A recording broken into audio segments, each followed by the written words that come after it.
Halo semuanya, pernahkah kamu bertanya-tanya, kenapa harga cabai bisa naik atau turun begitu cepat? Atau kenapa saat permintaan tinggi, harga barang ikut melonjak? Nah, jawabannya ada pada sistem permintaan dan penawaran. Yuk kita bahas bareng-bareng secara sederhana tapi lengkap dan mendetail.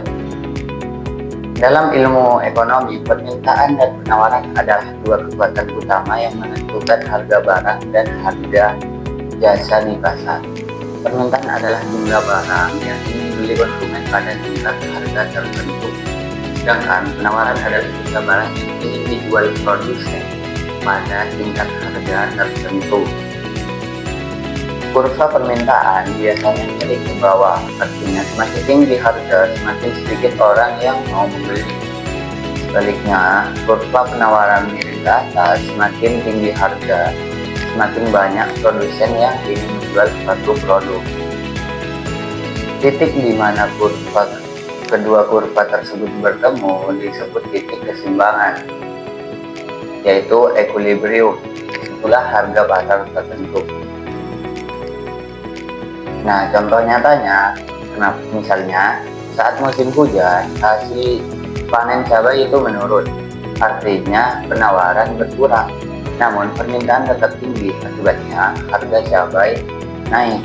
Sebaliknya, kalau panen melimpah tapi permintaan tetap, harga justru turun karena jumlah barang tidak sesuai dengan permintaan. Nah, sekarang faktor yang mempengaruhi permintaan diantaranya ada yang pertama ada harga barang itu sendiri. Makin mahal, makin sedikit yang membeli. Untuk yang kedua ada pendapatan konsumen. Makin tinggi pendapatan, makin besar daya beli.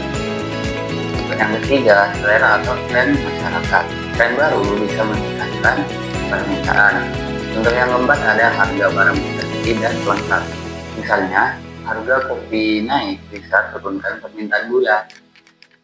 Untuk yang kelima ada ekspektasi harga di masa depan. Kalau harga diperkirakan naik, orang cenderung beli sekarang. Contohnya seperti Bitcoin atau emas.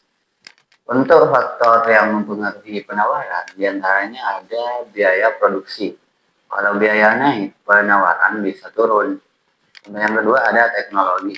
Kemajuan teknologi meningkatkan efisiensi produk. Untuk yang ketiga ada jumlah produsen di pasar. Makin banyak produsen yang memproduksi suatu barang itu akan makin besar penawarannya. Untuk yang keenam ada kebijakan pemerintah. Pajak atau subsidi bisa mendorong atau menekan penawaran. Untuk yang ketujuh ada ekspektasi harga. Produsen bisa menahan barang jika harga diprediksi naik. Nah, ketika salah satu faktor berubah, kurva permintaan atau penawaran juga ikut bergeser. Misalnya peningkatan pendapatan masyarakat akan menggeser kurva permintaan ke kanan, yang berarti permintaan meningkat pada setiap harga. Perubahan ini membuat harga keseimbangan baru terbentuk. Ekonomi pun selalu dinamis, menyesuaikan antara kebutuhan konsumen dan kemampuan produsen. Nah, sekarang kamu tahu bahwa sistem permintaan dan penawaran adalah jantung dari aktivitas ekonomi. Dengan memahami konsep ini, kita bisa lebih bijak dalam berbelanja, berinvestasi, bahkan merancang kebijakan bisnis. Terima kasih sudah menonton. Jangan lupa like, share, and comment, and subscribe, and semuanya pokoknya. Oke, mungkin itu saja pembahasan pada video kali ini. Selamat berjumpa kembali. Bye.